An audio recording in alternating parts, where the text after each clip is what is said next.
Now once let's take მოდით ეს ადამიანურ დონეზე განვიხილოთ. როდესაც პატარა ბავშვი იბადება, პირველი რაც მას ნამდვილად ჭირდება, შესაფერისი საკვებია. That it needs really is suitable nourishment. ის შეიძლება ძალიან ჯანმრთელი იყოს, მაგრამ თუ სათანადო საკვებს არ მიიღებს, მალე დასუსტდება და საბოლოოდ მოკვდება. იგივე ეხება ხელახლაშობილ ქრისტიანს. როცა ხელახლა იბადები, შენში ახალი ბუნება, ახალი პიროვნება ჩნდება, რომელიც საკვებს ითხოვს. იცით, როცა ბავშვებს საჭმელი არ აქვთ, რას აკეთებენ? ტირიან. ხოლო ხელახლაშობილ ქრისტიანში რაღაც იწყებს ტირილს, თუ ის ვერ იკვებება. ღვთის სიტყვის საოცრება ის არის, რომ ის არა მხოლოდ თესლია, რომელიც ახალ სიცოცხლეს წარმოშვებს, არამედ საკვებიც, რომელიც მას კვებავს. ეს ბიბლიაში სრულად არის გადმოცემული. დაუბრუნდეთ პირველ პეტრეს. პირველ თავში ის საუბრობს უხრწნელი თესლისგან ხელახლაშობაზე. შემდეგ მეორე თავში ასე აგრძელებს. მეორე თავი იწყება სიტყვით, ამიტომაც. შეიძლება ჩემგან გსმენიათ და თუ არა, ახლა გესმით. როდესაც ბიბლიაში სიტყვას ამიტომაც შეხვდებით, უნდა გაარკვიოთ, რისთვის არის ის იქ. ეს ამიტომაც ახალი შობის გამოა.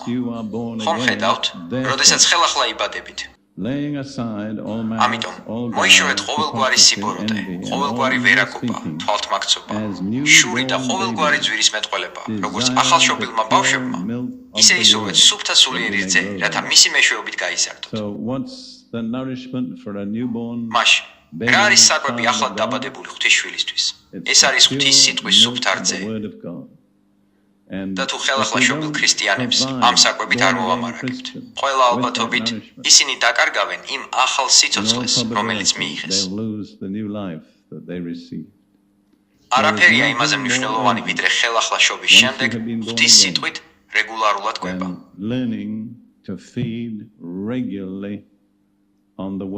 როცა ამას იწყებ, ეს რძია. შვილს ხომ პურს ვერ მისცემ, ხორცზე ხო საუბარი ზედმეტია. მას ადვილად მოსანელებელი რამ სჭირდება. ასე რომ, როდესაც ქრისტიანები ხელახლა იბადებიან, ძირითადად არ უნდა შესთავაზონ მათ წინასწარმეტყველი ეზეკიელი ან წიგნი ეკლესიასთან.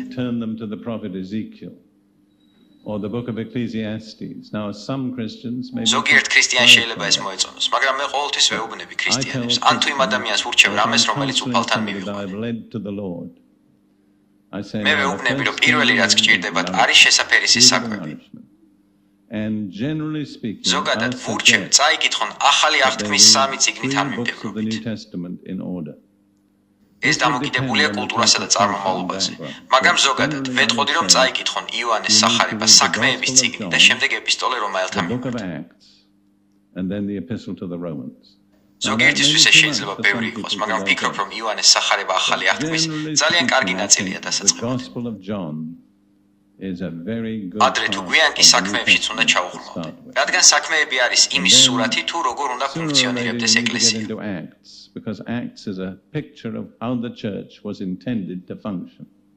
უნდა ვაღიაროთ, რომ ბევრ შემთხვევაში ეკლესია ძალიან შორს არის ღვთის ნიმუშისგან. მაგრამ ღმერთს თავისი ნიმუში არ შეუძლია. შემდეგ კი რომაელები შესაძლოა ეს ჩემი ფილოსოფიური წარმომავლობის გამო იყოს. მაგრამ ვფიქრობ, დგება დრო, როცა ქრისტიანებმა რომაელების პრაქტიკული ჭეშმარიტებები უნდა გაიგონ. ბიბლიის კომენტატორების უმრავლესობა დამეთანხმება, რომ თუ სახარების გაგება გსურთ, რომაელების წიგნი უნდა წაიკითხოთ. არ ვამბობ, რომ ეს მარტივია, მაგრამ დაწყება ნამდვილად ღირს.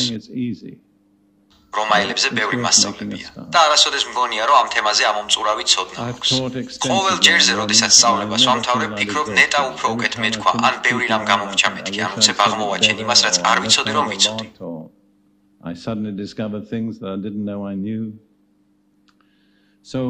ასია თუ ისე, ახლად დაბადებულ ქრისტიანს ღვთის სიტყვის რძე სჭირდება. მე ხალხს, ვისაც ხელახლა შობის შემდეგ ურჩევ რამეს, ვეუბნები, რომ პირველი რაც მათ სჭირდებათ ბიბლია.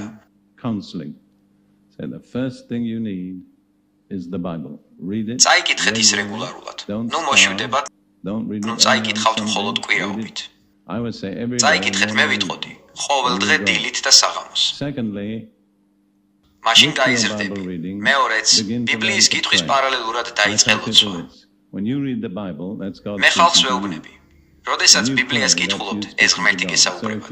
როდესაც ლოცულობთ, ეს თქვენ ესაუბრებით ღმერთს. ასე რომ, თუ ბიბლიის კითხვასა და ლოცვას გააერთიანებთ, გექნებათ ღმერთთან ორმხრივი ურთიერთობა. შემდეგ ვეუბნები, რომ შემდეგი რაც გჭირდებათ, 4 რამაა. მესამე კი თქვენი რწმენის აღიარებაა. აცნობეთ ხალხს, რომ იესოს სწამთ.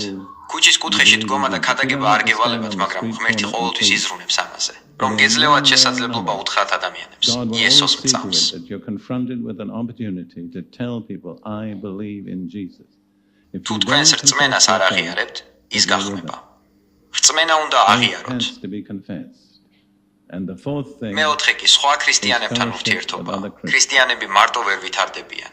მათ ერთმანეთი ჭირდებათ, მათ ჭირდებათ ისეთ ადგილას ყოფნა, სადაც ღვთის სიტყვა რეგულარულად არის ქადაგებული. in a place where the word of God is regularly proclaimed. მათ ჭირდებათ სხვა ქრისტიანებთან ერთად თაყვანისცემის შესაძლებლობა. ასე რომ თუ შეიძლება ამას კიდევ ერთხელ შევაჯამებ, რადგან დარწმუნებული ვარ, ბევრ თქვენგანს ქონია პრივილეგია, რომ ვინმე ქრისტესთან მიიყვანოთ, ან თუ ჯერ არ ქონიათ გეკნებათ. I would suggest those are the მე four გირჩევთ, things რომ ეს that you 4 need რამ to ჩაუნერგოთ confront მათ. them. წაიკითხეთ ბიბლია, ილოცეთ. Pray, that's talk to God, not in ეს religious ღმერთთან language, საუბარია, it's არა not simple რელიგიური words. ენით, არამედ მარტივად აღიარებთ თქვენი რწმენა და ეძიეთ ქრისტიანული ურთიერთობა. And seek out Christian fellowship. მაგრამ ბიბლიის კითხვას ყოველთვის პირველ ადგილზე ვაყენებ, რადგან თუ ბიბლიას გააზრებულად კითხულობთ, ის სხვა დანარჩენისკენ მიგიზღვებათ. It will direct you to the other things.